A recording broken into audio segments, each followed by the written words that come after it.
Good morning, everybody. This is Dr. Nicola Ducharme here, the Naturopathic Mama.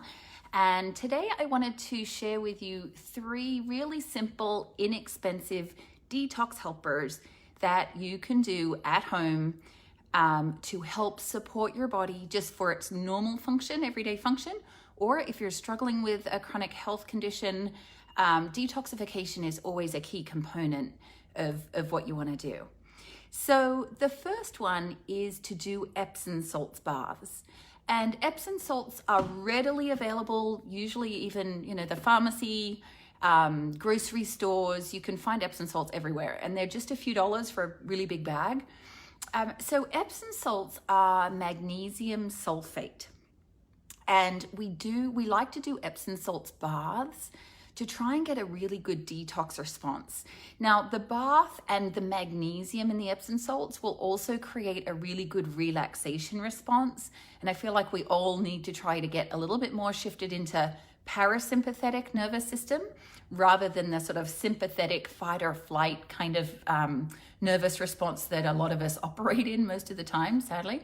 And then the magnesium sulfate also stimulates detoxification. And so Epsom salts baths are a great way to get that little daily detox. And the other nice thing about Epsom salts baths is you can add in other essential oils. Some people add in some baking soda. That can be good if there's skin conditions like eczema or psoriasis. So you can combine other things with Epsom salts. But the base, even just doing an Epsom salts bath, is going to be a really, really great tool. Wonderful for children as well, because most kids are going to get a bath most days, certainly not every day in my household, don't know about yours. But it's really so easy just to, dissolve in some Epsom salts. So as with everything detox related, it's a good idea to start a bit slower. So typically when I'm talking to an adult about this, they say, how much Epsom salts do I use? Kind of as much as you can get to dissolve, really. I mean, a couple of cups is ideal. But if you're more sensitive and just want to start slowly, just even putting a quarter or a half a cup in the bath is going to be a really great start. And then if you wanted to, you could add some lavender, you could add really whatever essential oil you wanted, but just the Epsom salts are going to be great as well. My other caution about Epsom salts baths, though, is don't make the bath too hot, because I have had quite a few people who don't tolerate Epsom salts baths very well or didn't think they did. But in the end, they were just making the bath too hot, and it was actually the heat that they weren't tolerating. So maybe play around with that as well. There are some people who may be very sensitive to sulfates that may not be good candidates for Epsom salts baths. But I've found the majority of people enjoy them. They're relaxing. They do help with detox, and they're a very easy thing to do at home. For those who don't have a bathtub, you can just do foot soaks. So get a foot bucket and just put the Epsom salts there and soak your feet. May not be as potent as a whole body bath, but it's still better than nothing for sure. So that's number 1. Number 2 is dry skin brushing. And dry skin brushing is a technique that is used to stimulate the lymphatic system. And so the lymphatic system is kind of like our, trash output system. Like all our toxins and waste products and whatever get filtered into the lymphatic system. And that's how they're transported back into the body and can be excreted. So some people get sort of clogged up in the lymphatic system. And that can manifest as sort of swollen lymph nodes, some edema or like swelling of the tissues. And it's not that uncommon. So the premise with dry skin brushing is it's actually sweeping the lymphatic fluid, which has to be swept manually. So, with our blood supply, right, with our circulation, what moves our blood around our body? We have a pump, don't we? It's the heart. The heart pumps and that pushes the blood. Pump, push, pump, push. The lymphatic system doesn't have that. It relies on muscle contraction to physically squeeze the lymph channels. And that's why, if you're in a hospital bed or something, they'll put those squeezers, I'm sure there's a better name for it, but we'll call them squeezers for now, on your legs so that gives, keeps the lymphatic fluid going so you don't get stagnant and then have problems due to that. So with the lymphatic system, we want to give it some help. And so the dry skin brush is a very soft, bristled brush. The brand I really like is Bass, B-A-S-S. They're very environmentally friendly. They're very careful in the materials that they use. But realistically, you can get a dry skin brush at, Whole Foods, possibly even, CVS or one of your drugstores. I've seen them around quite a bit, and they're not very expensive. Should be able to get one for about $10.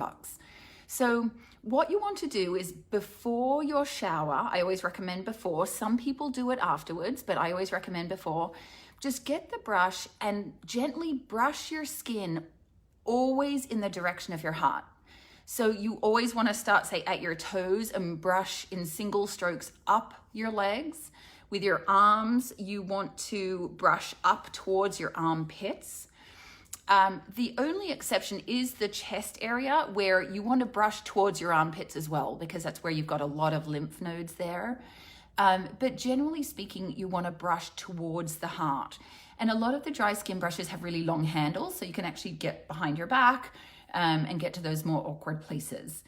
But it's generally a boar hair brush, very, very soft, so it doesn't hurt your skin. Some people do notice they're a little itchy afterwards for the first few days. It's just new to the skin and getting more circulation going. But it's really beneficial to do it. Now, it must be dry skin, as the name implies. So, like I said, I like to do it before a shower because you are also sort of exfoliating your skin in some ways. But you can do it after. Just make sure that your skin is dry. So that's number 2. And then number 3, everybody's favorite, is coffee enemas. Yep, I said it, coffee enemas.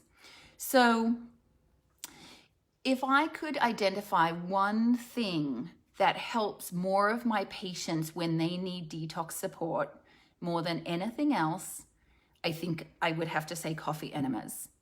And it's not everybody's favorite activity. And sometimes people just sort of react with like, oh my gosh, I'm not doing that. I'm like, okay, well, that's fine. But let's talk again in 6 weeks, when you're sort of headlong into your Lyme treatment and herxing and feeling like rubbish, then, some people change their tune and go, oh my God, okay, I'll give it a try. But coffee enemas are really effective. They have a lot of functions in the body. They do help to boost glutathione production. And we all know how important glutathione is. It does also stimulate immune function. But the biggest thing to me is it causes like this little dump of toxins from the liver and gallbladder directly into the bowel. Okay, so directly into the bowel, directly out of the body, right? So you don't necessarily you get, generally speaking, 9 times out of 10, or probably 98 times out of 100, you get an immediate relief without that sort of having to go through that detox process. And so it's a very, very effective tool. And it's pretty inexpensive. You can get enema kits. You can get enema kits at the pharmacy, but there's one resource that I always point people to if they want to learn more about coffee enemas. It's a doctor named Dr. Wilson, and he's written a very long article about it. And also step by step goes through the process of how to do a coffee enema. He explains very well the benefits, how it's working. I'll put the link in the comments after this. So you can go there and have a look, or just simply Google Dr. Wilson coffee enema and it'll pop right up. So that's a really good resource. I have had, probably over the years, a handful of people that reported that they felt worse after coffee enemas. I had one lady who was very, very headachy afterwards.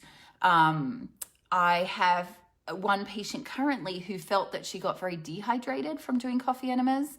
And she's been she only did one, but she's been working to build that hydration back up since then. But then dehydration was always an issue with her. So that was sort of a predisposition.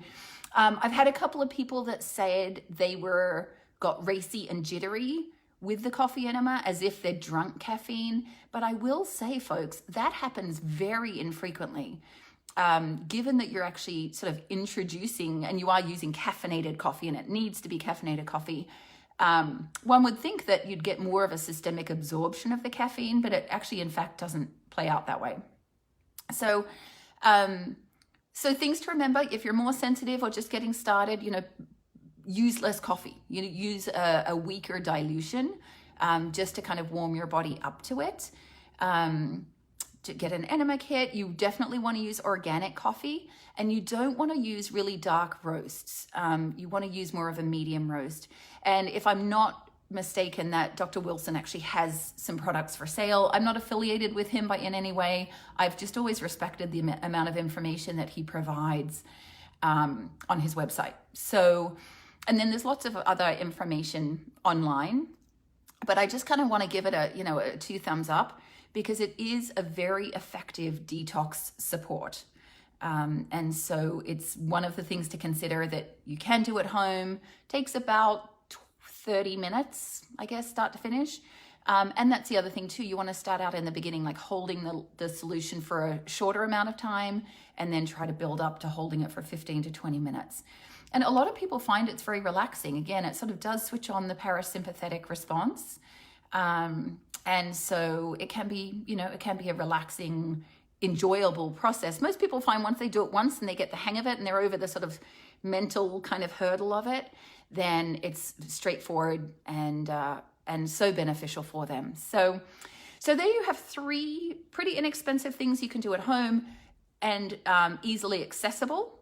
So you could go to your pharmacy today and you could get Epsom salts, and you could get a dry skin brush, and you could get an enema kit, and you could start doing all of these things at home. Please do not start doing them all at the same time. If you want to incorporate the 3, maybe start one every 10 days would be good. The Epsom salts and skin brushing you can certainly do on a daily basis. Coffee enemas, there's mixed views out there. I typically tell people 3 to 4 times a week, but then, I'm telling people who are chronically unwell and who are actively needing to adopt those kinds of strategies. If you're just looking at general health maintenance, even once a week would be beneficial for you. So I hope those points have given you some ideas of some simple things you can do at home. And I hope you enjoy the rest of your day, and I will see you again very soon.